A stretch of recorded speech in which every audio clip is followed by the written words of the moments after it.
Oh, yeah. There we go. Oh, man, dude, I'm loving this. Sweet jersey, Edwin.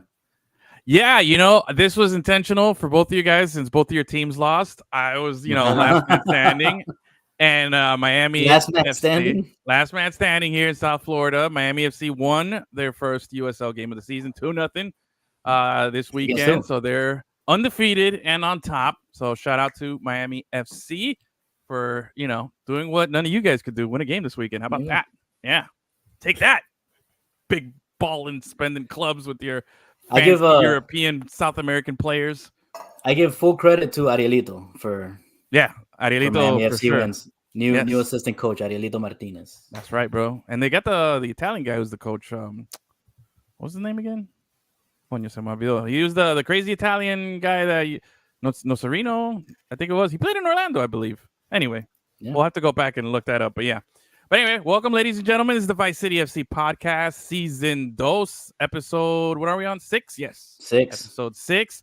This is the panic episode. Time to panic at the mix zone. Panic at the mix zone. Okay. Yeah. I like it.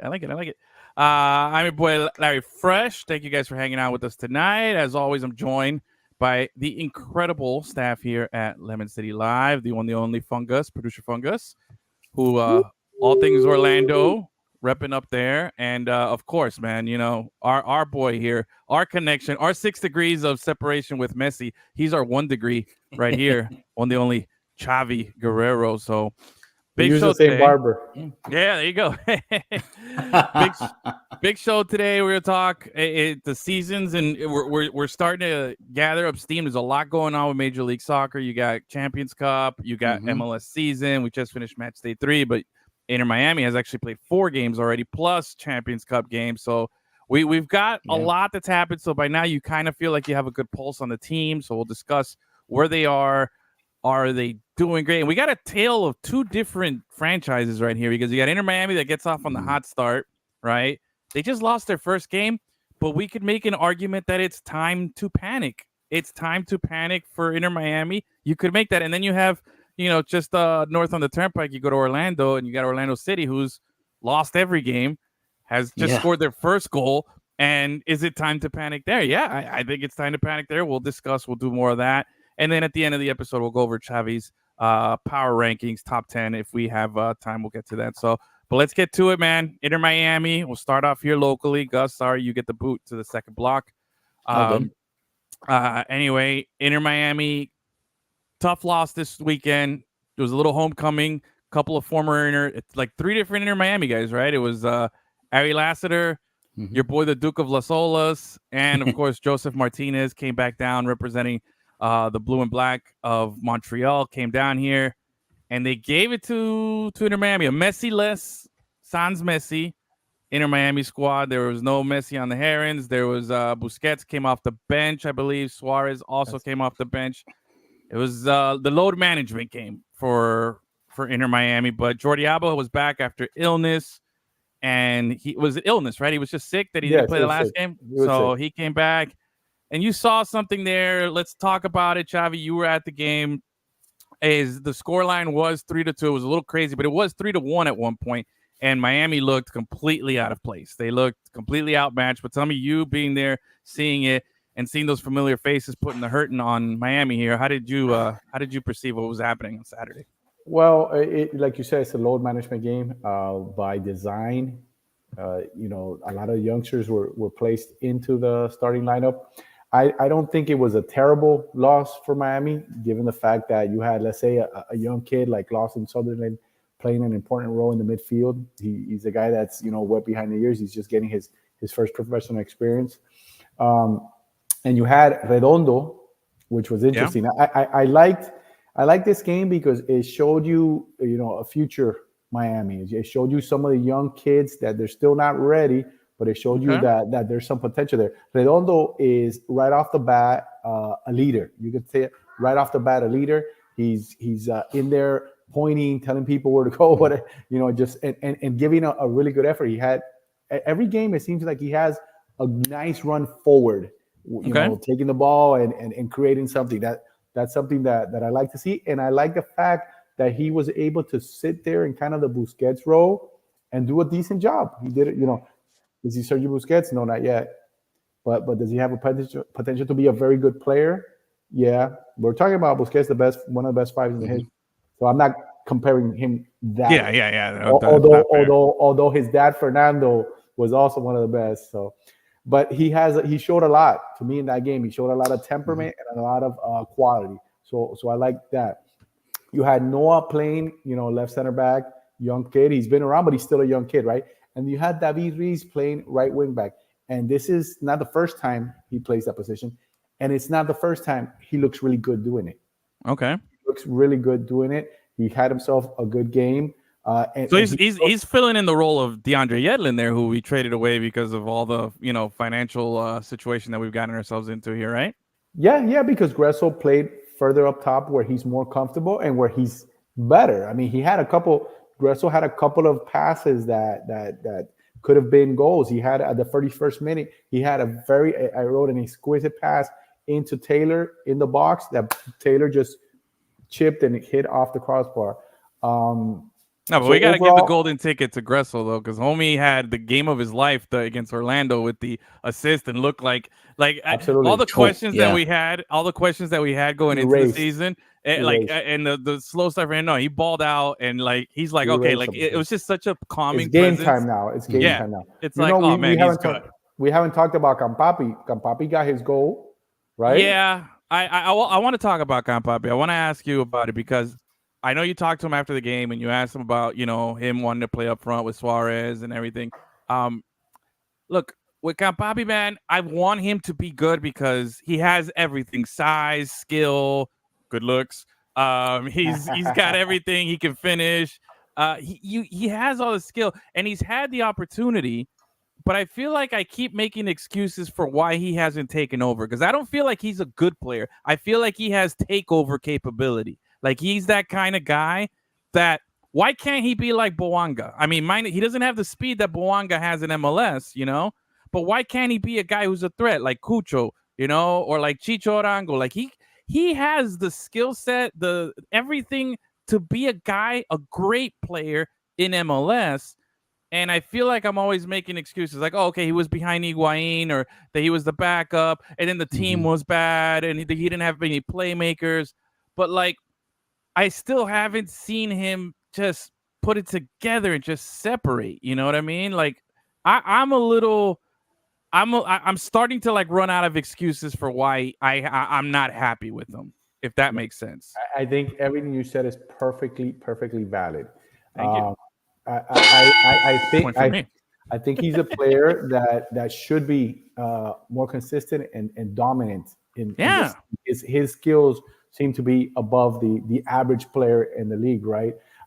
He's been injured too much for a young guy. I think that slowed down his progress, and somehow he hasn't.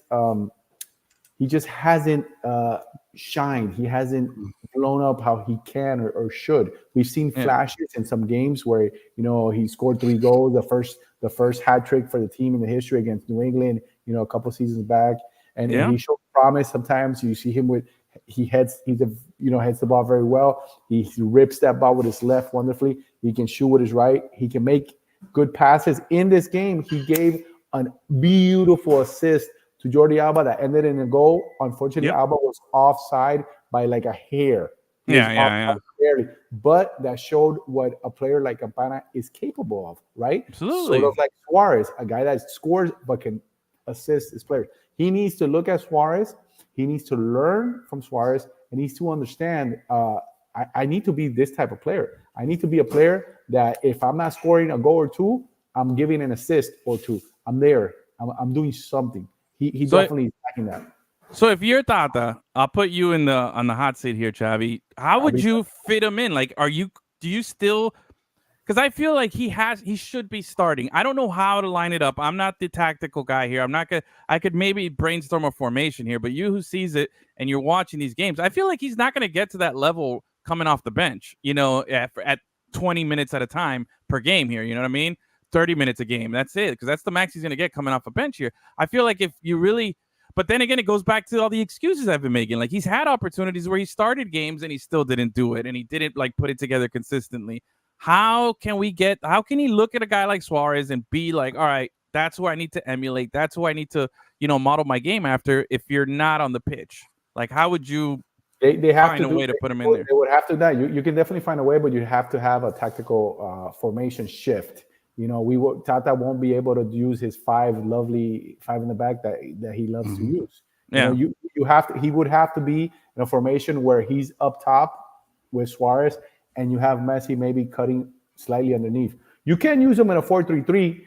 Start him like if he was a winger, but realistically, Messi always drops and they'll be up top. I think in a formation like that'll work. I would love it because then you'll have Messi. He's never had Messi feeding him balls like that. Yeah. He's never had someone of that caliber. And now if it's him and Suarez, who are the defenders? You got to pick your poison, right?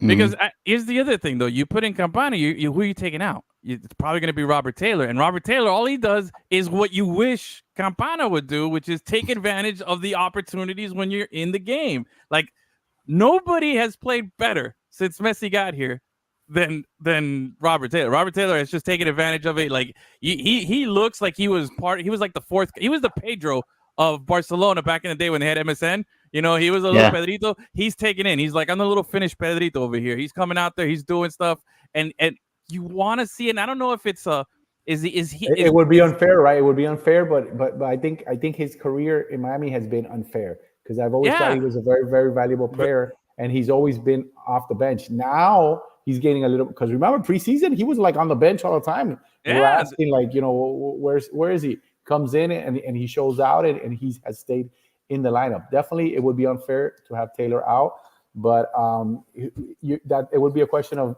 who do you think has the biggest potential, right? Is Taylor at his max right now, or can Campana blow up and give you 30 goals in a season? This is where you have to think. What do you want to do? Because I would love. Yeah. No, go ahead. I think with Campana, you continue to play him 30 minutes, 40 minutes on games where Suarez is playing, but then you sit Suarez and let him play 90 minutes. There's going to be 60 games in the season, probably. So Campana can have at least a good 25 to 30 starts.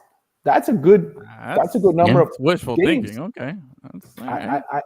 Well, you know what, man? I don't want Suarez to be inflamed knees at the end of the season. So, they need to manage his load. And there's games where he needs to sit out.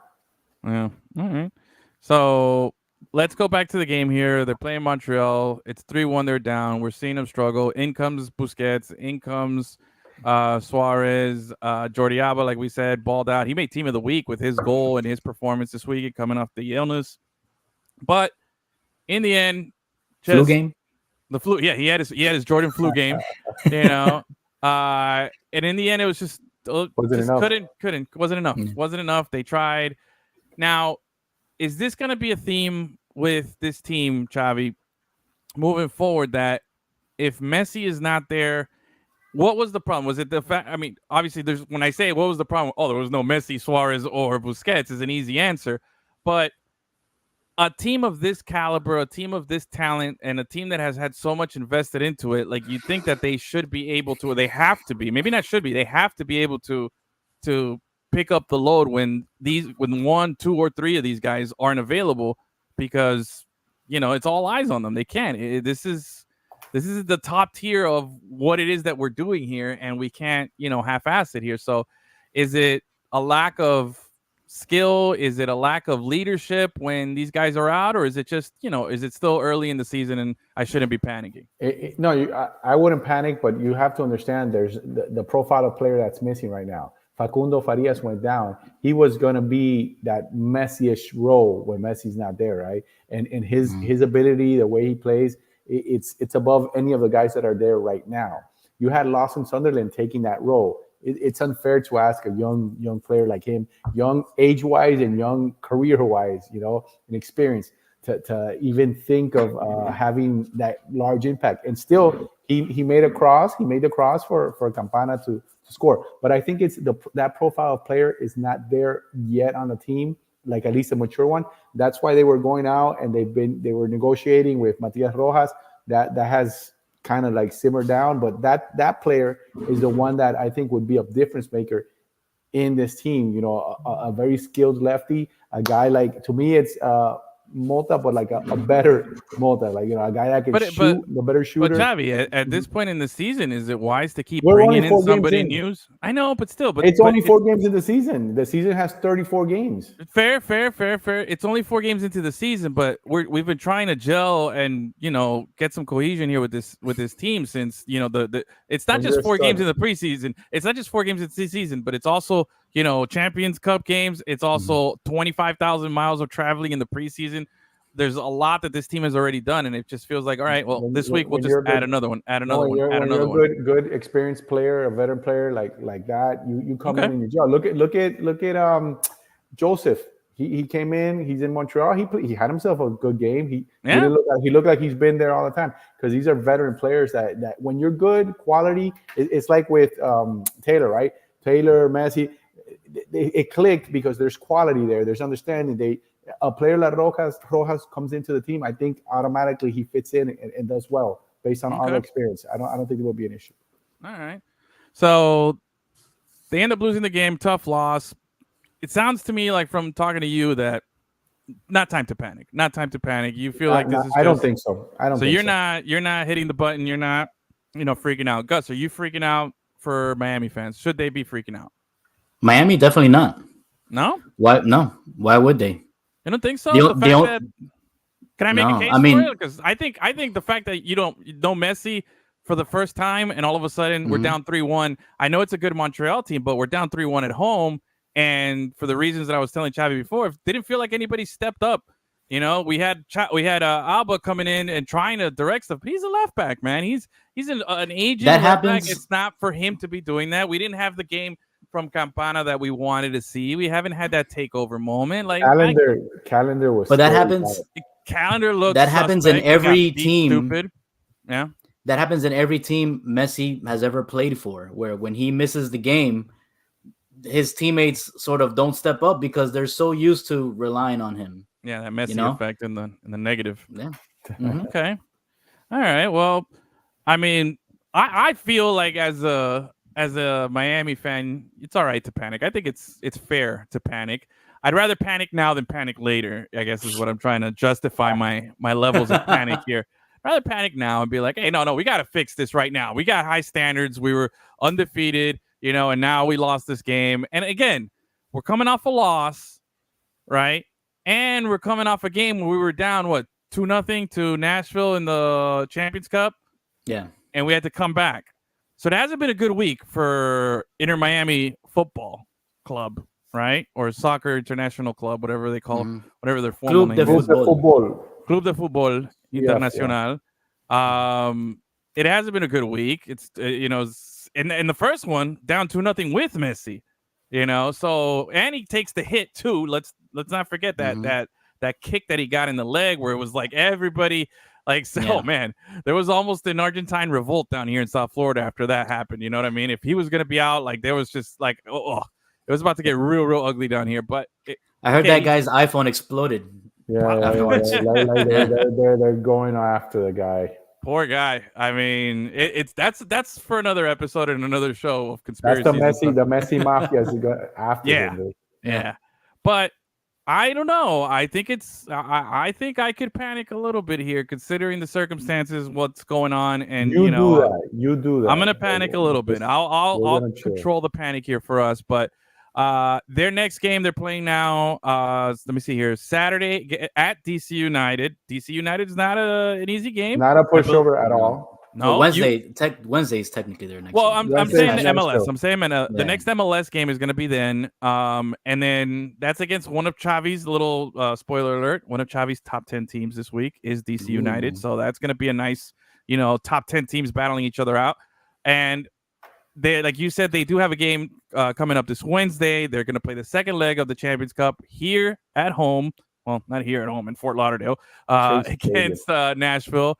The good thing is they got the in this cup competition, the away goals actually count. So they have more away. I like that. yeah, in Champions League. Yeah,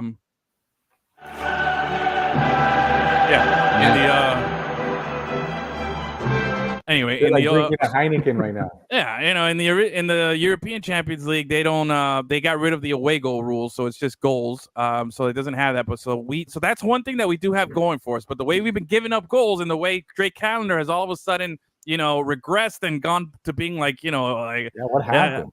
like I know, but it's been a bad week for him because the Something's up, goals yeah, he's been giving something's up, are very suspect goals here. Like he got beat on that one early Like, I on, got and focused. Like if he's not there, yeah, so you can't. That's not the calendar we want. We want the better calendar. So if he steps up, they do have the fact that they had the 2 away goals. Just they could win 1-0 on Wednesday and move on. That's it. Win and move on. Nice and easy.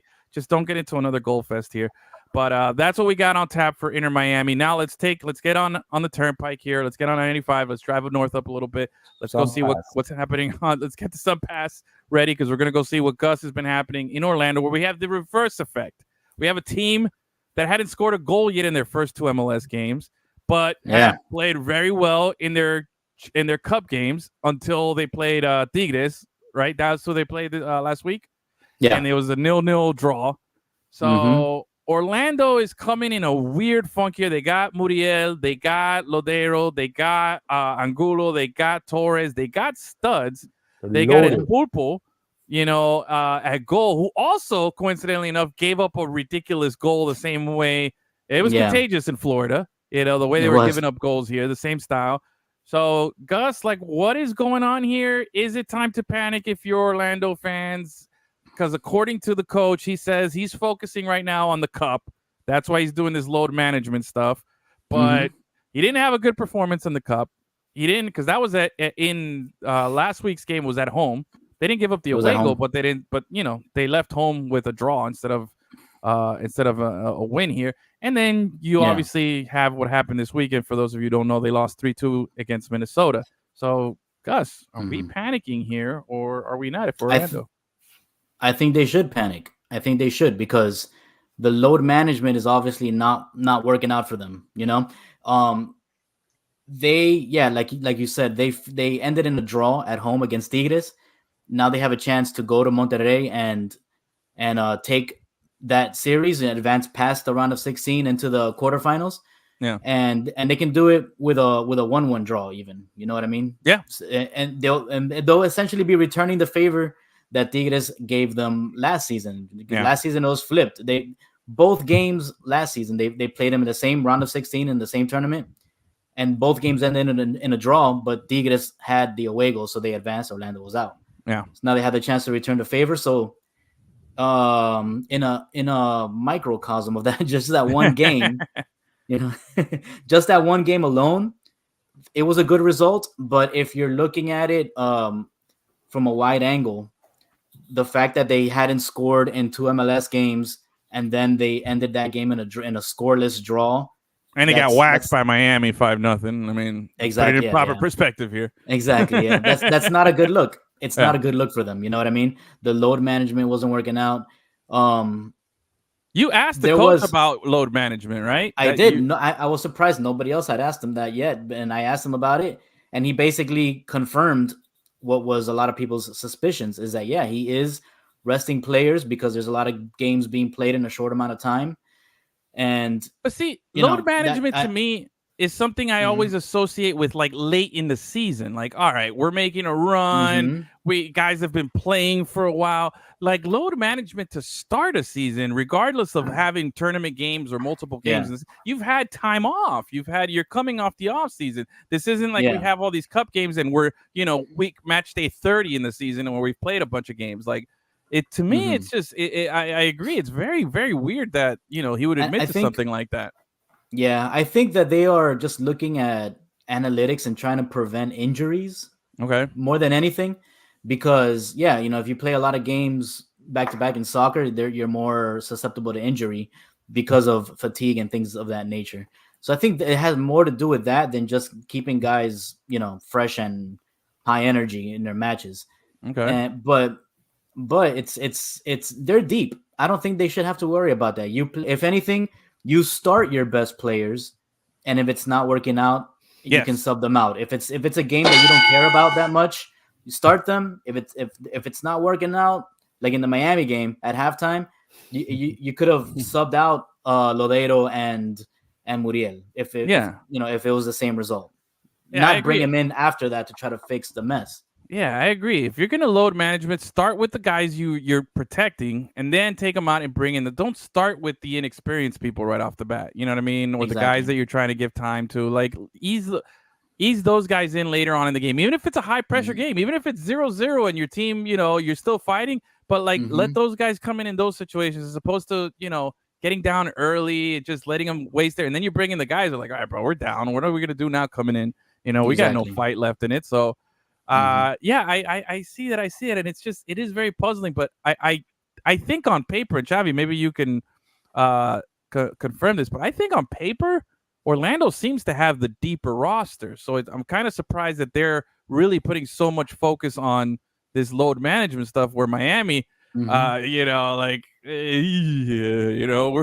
guys departing and leaving and coming and waiting for visas, and we didn't know what was going to happen. We were very thin, so.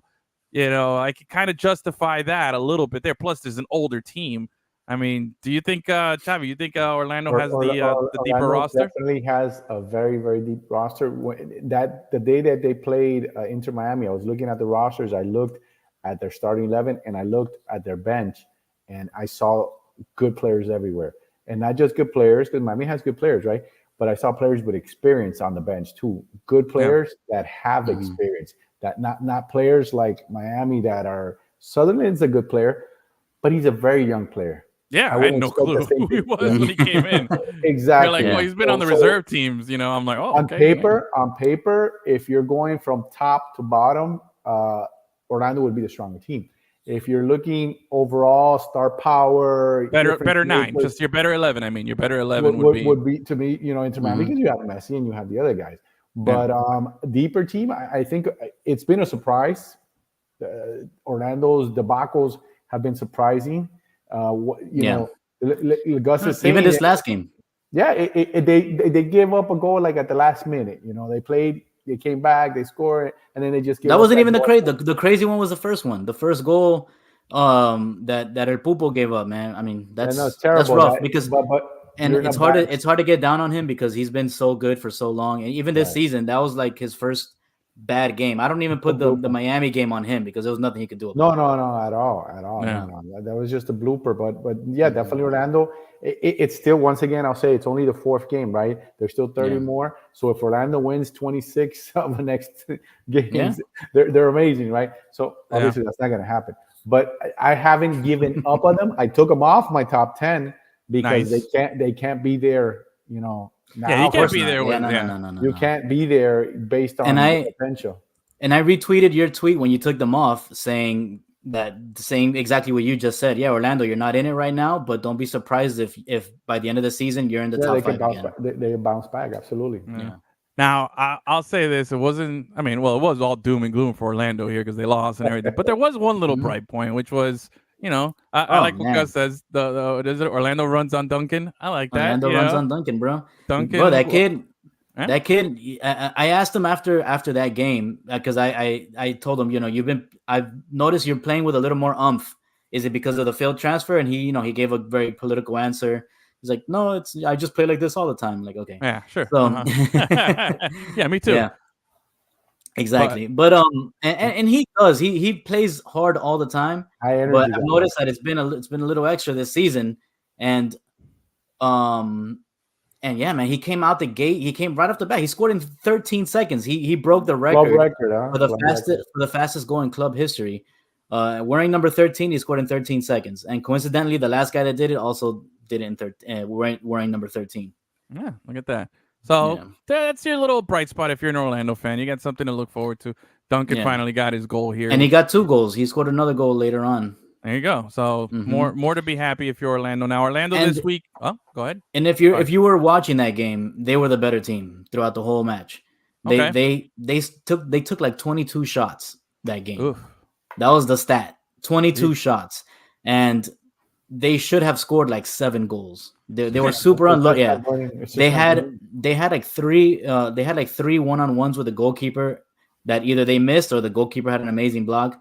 They were just super unlucky. That should have been their first win of the season. And I think if they keep that in mind and they keep that mentality, they should use that as motivation to be like, all right, on Saturday when we go to Atlanta, we're gonna fuck them up. You know what I mean? Okay. So let me ask you here. So you said that they outshot. So it seems like they outplayed them. It should have been their game to win. They should have won 7-2 or whatever the final score would have been if El Pulpo didn't make the mistake. So it sounds like you're compensating for a team here. So are you telling me it's not time to panic, or is it time to panic? No, it is. It is time to panic because a slow panic. So it's a slow simmer panic. A controlled panic. Of course. A panic with a martini. Look, tomorrow's game in Monterrey against Tigres is a huge game because if they get eliminated, Coach Pareja is gonna have to deal with a shitstorm that's gonna come his way, man. Yeah, and I wrote that in my article. If they get eliminated, he's gonna be on a shorter leash than he was than anyone could have anticipated this early in the season. He's in that Phil Neville territory, Hey, Neville's in first place. Hey, if they lose that game, then they have to come MLS and play Atlanta, another tough game. So they could theoretically go bang bang again, and Pareja, you're in trouble. Yeah. Or to be fair, I don't want to throw everything Orlando under the bus. But they you're could win. Doom and gloom guy. What do you mean? I know, but I'm going to try to be nice. But they could think about where we could be next Monday when we're doing the podcast again, where Orlando could be coming off 2 wins. They could have beaten advanced against Monterrey or against Tigres, and they could have gotten a win or a point or salvaged something against Atlanta. And then we're having a whole different conversation next Monday. So we'll see. We'll revisit it. We'll see how it is. But they do play against. That's soccer, bro. Week to week like that, narratives change so easily. Narratives change, but this could be this is probably the biggest week of this coach's life because he has to bring in some results here for his livelihood here. But if he wants to keep this job or avoid all the questions about his job, he needs to put in a good performance this week at both games. And that's a good question for Gus because you're there. What's the atmosphere around the coach, around the facility? Do you think that the administration's getting on him and telling him, hey, we need results, or do you think they're backing him and saying, it's only 4 games, we're giving you more time, we believe in you, and you're going to get the team out of this? What do you think is going on there? I haven't seen anybody in-house getting on him. It's mostly fans that are getting on him, but that's what fans do. You know what I mean? So it appears like he is getting support. You know what I mean? But I would just, I just have to know they spent money this offseason. They brought in a lot of big name guys, and because they knew that they had a team that was capable of winning, not just one trophy, but multiple trophies this season. Exactly. Yeah. So if it looks like he's not going to be able to get that done, I wouldn't be surprised if they do put him on a very short leash. They were in second place last season in the East. Best season ever in Orlando City history. And they got stronger. Here they are. And they got stronger. And they're celebrating their 10th. And they have these horrible basketball uniforms that they came out with. God, they're awful. I don't even want to talk about those things. Those things are so bad. But, it's a hard time right now. It's been a hard week for Orlando fans. But like Gus said, they're playing on Sunday at Atlanta. Yeah. We'll see. Atlanta's hot right now. But just how hot is Atlanta? Is Atlanta hot enough after a 4-1 win, I believe they had this weekend, where their star forward, Georgios Giacomakis, the Greek freak of MLS, had a left-footed hat trick. He scored all 3 goals with his left foot, including one that was really sick. Did he do enough to bring Atlanta back into the top 10? Let's take a look at our official 11 City Live MLS power rankings after match day 3, and there I don't see Atlanta on there. There's the man, the legend. No Atlanta. No Atlanta, but Xavi's favorite coach ever. He probably Atlanta's right there under the Red Bulls. Right under Red Bulls. Okay, so they're right here. They're right the screen there. Right there. Where were they? Where were they last week? I think it was 8th, 7th, or 8th. Okay. Yeah, I think so. Of my head. Yeah, I gotta go back and look, but Phil Neville. I mean, I know Xavi has a picture of him in his house, like in a frame. Like We're my buddies. Favorite coach. They're buddies. He's got a life-size cardboard stand-up, bro. Yeah, I like this picture. I like that jacket too. The jacket. He looks happy. He looks happy. He looks he was, he was a good guy. We clown on him. We gave Great him a hard sound time. bites. Great sound bites. And then he asked for his freaking respect. Show me That's some right. respect. And he's Show getting him some respect. He's getting some respect in Portland right now. Yeah, So we Portland, got top in the West. We got the crew, the champs, right? They're back to the top. They haven't lost. They won again. They earned it. Mm-hmm. Let's go over real quickly here. Let's go over the list here. We'll start at number 10 for those that are listening on the podcast and don't have the benefit of this incredible stream capabilities that we have right now. You got Red Bulls at 10. They're breaking into the top 10 for the first time. LAFC at 9. Toronto, big win, beautiful goal by Insigne against oh god, I forgot who they were playing this weekend, but they ended up winning 1-0 off this incredible goal from outside the box, a curler. Like classic Insigne. So it was great for them. Charlotte, that's what it was. Good Charlotte squad too. DC United, you got at 6, but sorry, skips Montreal. Yeah. Montreal cracking the top 10 here. I think you had them at 10 last week. Yes. And now you put them at 7. So that was a big win. They took off your prior number 1. We'll get to your new number 1 now. So you got Montreal, DC United. Galaxy staying strong. You got a lot of love for the Galaxy. I guess you were very impressed with that second game of the season there. I really liked the wingers that they brought in, and Ricky Puig, I think, is going to have an MVP type season. He's going to be in contention. So I think it's a strong team. Yeah. FC Cincinnati coming in at 4, and there it is, number 3, Portland Timbers, number 1 in the West right now.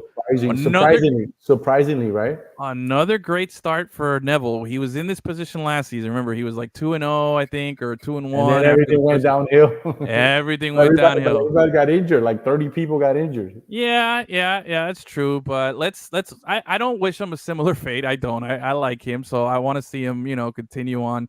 But you got Portland in at number 3. Inter Miami drops a spot. Interesting. Even with the no panic and the fact that, the GOAT wasn't playing and everything, you're still penalizing them for a 1-goal loss, and you're not knocking them down a spot. Not so much a penalty for Inter Miami, but a boost for Columbus, who are the defending champs, who were ranked number 1 in the first poll, who dropped after Inter Miami's convincing walloping of Mickey Mouse Club up there in Orlando. and they won again. So nice. It's only right that they go back to their number 1 spot, in Miami still strong team at number 2. See, totally professional pundit. You saw what he did there, right, Gus? Where I told him, you penalized him. He's like, no, I didn't penalize him as much as I gave these guys credit for their win. Exactly. I was like, wow, that was a professional move right there, Chavi. I like it, man. You got me. I gotta tell you though, Montreal, I feel like is low on that list, bro. You think so? Some people they're undefeated on the list. Undefeated, and all of their games have been on the road. But you have to start where they were ranked before, right? Before the season began, and then after they weren't on his preseason ranking, so you got to value. No, that. They weren't on anybody's preseason ranking. I'm the one that put them up at number 2, and now everybody's putting them up somewhere. So who knows where everybody else? I don't look at everybody else's thing, but I know that they weren't on people's radar. Toronto is another team that's just playing better than what people expected. Right. You know what I do notice here on your list, though? All these teams, you know what they have in common? They got big time stars on these squads. Foreign stars with the Red Bulls. Starting at the bottom with Red Bull, they got Forsberg. They got Forsberg. They got Tolkien, their left back, who's like a beast, one of the best players in MLS. He's a stud. I really like him. Yeah. Really LAFC, we know all the stars they got. Toronto with the couple of the Italian job that they got going on over there. Montreal, quietly though, they don't really have a star. They have a former star in Joseph Martinez. I wouldn't say he's a star anymore, because he's obviously on the decline. Injuries. Very solid and compact, hardworking. One of those. The Duke of Las Olas. And the Duke of Las Olas was a future star. You have my guy, the Duke. And you look at DC United with Benteke, the Galaxy with Ricky Puig, FC Cincinnati with the reigning MVP. Portland has Evander. Portland has a Colombian guy too, Asprilla, I think is his name, and they got some ballers up there. And obviously, Inter Miami and Columbus have studs too. So it's nice. You notice that you see what works. What works in MLS right now? What you like? Star power, baby. That's what I like. More power, baby.